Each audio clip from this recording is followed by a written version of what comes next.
तू दिन भर सिर्फ फ़ोन चलाता रहे। हमने तेरे लिए इतना कुछ किया, तू हमारी कदर भी करता है बिल्कुल भी? क्या तुम्हें भी ये सब लाइन सुनने को मिलती है अपने घर में? अगर हाँ, तुम सोचते होगे कि हमारे पेरेंट्स हमारी बात सुनते क्यों नहीं हैं, वो मुझे समझ क्यों नहीं पा रहे हैं। और सच बताऊं, बहुत सारे यंग एडल्ट्स, बहुत सारे टीनेजर्स, इनफैक्ट मैं खुद ये सोचता था। तुम्हें लगता होगा तुम्हारी हर फीलिंग्स को इग्नोर किया जाता है, तुम्हारे ड्रीम्स को सीरियसली नहीं लिया जाता है, और तुम्हारे हर डिसीजन में तुम्हें जज किया जाता है। लेकिन आज जो मैं तुम्हें बताने वाला हूँ, वो इस पूरे चीज़ का पर्सपेक्टिव कम्प्लीटली बदल देगा। क्योंकि हो सकता है प्रॉब्लम तुम्हारे पेरेंट्स में ना हो, एंड ये भी हो सकता है कि प्रॉब्लम तुम में भी ना हो। तो फिर प्रॉब्लम है क्या? आइए समझते हैं। सबसे पहला पॉइंट तो ये है कि तुम और तुम्हारे पेरेंट्स के बीच में एक बहुत बड़ा जनरेशन गैप है। देखो, ये हो सकता है कि तुम और तुम्हारे पेरेंट्स एक ही घर में पले बड़े हो, लेकिन एक ही दुनिया में पले बड़े हो, ऐसा तो नहीं हो सकता ना। मेरा कहने का मतलब है कि आज के टाइम पे दुनिया अलग है, और उस टाइम पे जो दुनिया थी वो तो अलग थी ना। उस समय ये सब बड़े बड़े स्मार्टफोन्स, यूट्यूब, इंस्टाग्राम, एआई, ये सब नहीं हुआ करते थे। आज के टाइम पे अगर तुम सैड होते हो तो तुम इंस्टाग्राम खोल के देख सकते हो, यूट्यूब खोल के देख सकते हो, अपने किसी फ्रेंड को टेक्स्ट कर सकते हो। लेकिन तुम्हारे पेरेंट्स के पास तो ये सब सुविधाएं नहीं थी ना। इसलिए जब भी तुम उनसे ऑनलाइन प्रेशर या फिर सोशल एंजाइटी जैसे टॉपिक पे बात करते हो ना, तो वो जेन्युइनली रिलेट नहीं कर पाते हैं।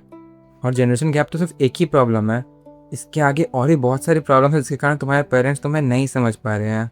और दूसरी चीज़ ये है कि तुम जब अपॉर्चुनिटी देखते हो ना किसी चीज़ में, जैसे समझो तुम यूट्यूब स्टार्ट करना चाहते हो, तो तुम अपॉर्चुनिटी देखते हो कि मेरा इसमें क्या फ़ायदा हो सकता है, मेरा इसमें क्या बेनिफिट हो सकता है, मैं जल्द से जल्द अपना चैनल मोनेटाइज कर लूँगा, पैसे कमाने लगूंगा, एंड मैं आपकी हेल्प कर सकता हूँ। राइट, ये तुम सोचते हो।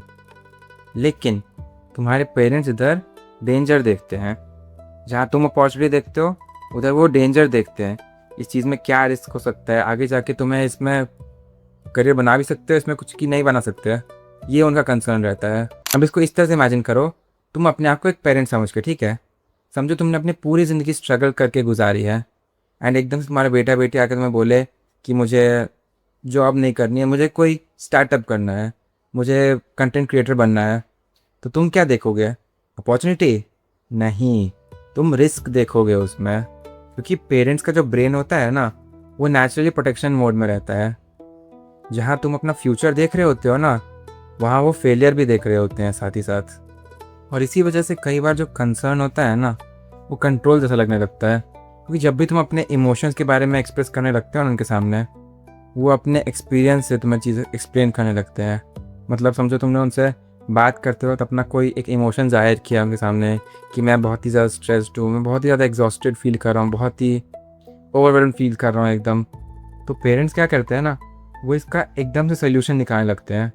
क्योंकि उनका इंस्टिंक्ट रहता है कि जैसी प्रॉब्लम मिले उनको अपने बच्चों की, उसका सोल्यूशन ढूंढना शुरू कर देते हैं। लेकिन तुम सोल्यूशन नहीं चाहते हो। तुम चाहते हो उस वक्त कि मैं खाली अपनी बात सुनाना चाहता था, बस मुझे अपनी बात किसी तरह से बताई थी इनको, मुझे सोल्यूशन नहीं चाहिए था। राइट, होता है ना ऐसा? तुम्हें लगता है मुझे एडवाइस तो चाहिए नहीं थी, बस कोई बात सुन लेता मेरी, बस उतना ही चाहिए था तुम्हें। एंड यहीं से मिसअंडरस्टैंडिंग शुरू होती है। लेकिन सबसे बड़ा रीज़न तो अभी बाकी ही है। अगला रीज़न जो मैं बात करने वाला हूँ वो बहुत ही कॉमन रीज़न है, जो कि हर फैमिली में होता ही है। इसके कारण मिसअंडरस्टैंडिंग्स होती हैं लोगों के बीच। जो पेरेंट्स होते हैं ना, उनके लिए तुम हमेशा बच्चे ही रहोगे। मतलब तुम शायद 18 के हो जाओ, तुम्हें लगा कि नहीं मैं बड़ा हो गया हूँ, 20 के हो जाओ, 35 के भी हो जाओ चाहे तुम, उनके लिए तुम बच्चे ही रहोगे। Mark my words. जो कि कभी उनकी उंगली पकड़कर चला करता था। इसलिए जब भी तुम कोई इंडिपेंडेंट डिसीजन लेते हो ना, तो वो डर जाते हैं। उनको लगता है कि कहीं वो तुम किसी गलत रास्ते पर तो नहीं जा रहे हो, कहीं तुमने कुछ गलत कर दिया तो कहीं कुछ बुरा ना हो जाए तुम्हारे साथ।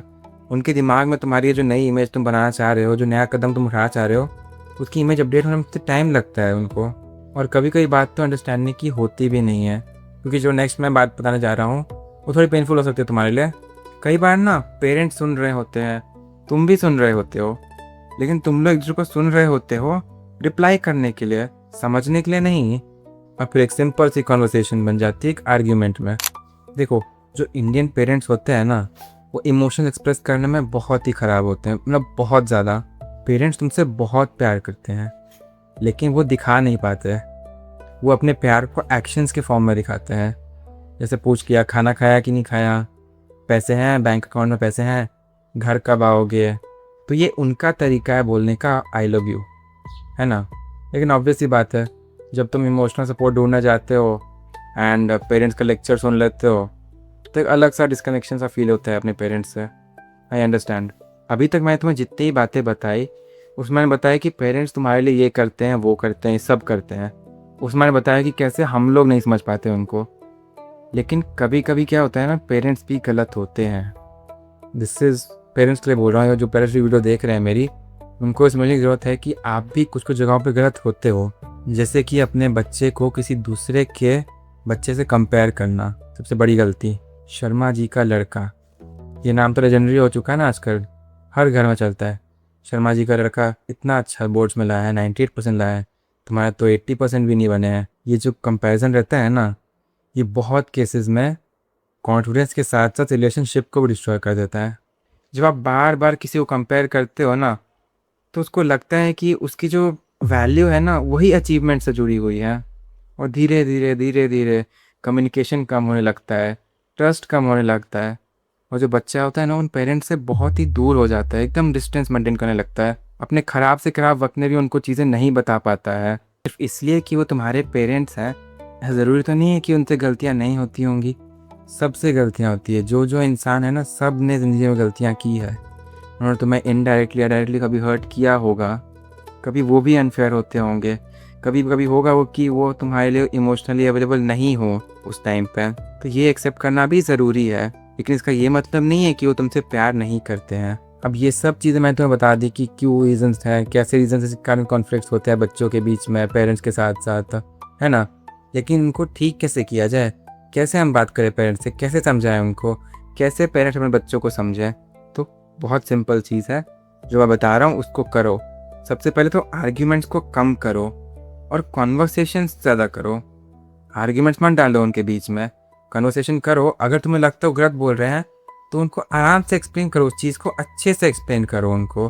तुम एक्सप्लेन नहीं करोगे ना तो वो समझेंगे भी नहीं तुम क्या करना चाहते हो। समझो तुम कंटेंट क्रिएटर बनना चाहते हो, ठीक है, तो कंटेंट क्रिएशन में ही तुम्हें उनको 2-3 एग्जांपल देने पड़ेंगे, दिखाना पड़ेगा कि हाँ पापा ऐसे है, हम ऐसे है, कि ये लोग हैं, इन लोग की तरह मैं भी करना चाहता हूँ, इन लोगों ने स्टार्ट किया था अर्ली टाइम में, मैं भी स्टार्ट करूँगा एंड आगे जाके ग्रो करना चाहता हूँ इसी में। तो ऐसे बोलोगे नहीं, दिस इज़ वे बेटर, वो लोग ज़्यादा अच्छे समझेंगे तुम ऐसे बोलोगे तो, ज़्यादा दिन कि तुम उनसे लड़ाई करने लग जाओ कि नहीं तो आप मुझे समझते नहीं हो, ये सब वो सब, वो नहीं करना है। दूसरी चीज़, उनके फियर्स को समझो तुम।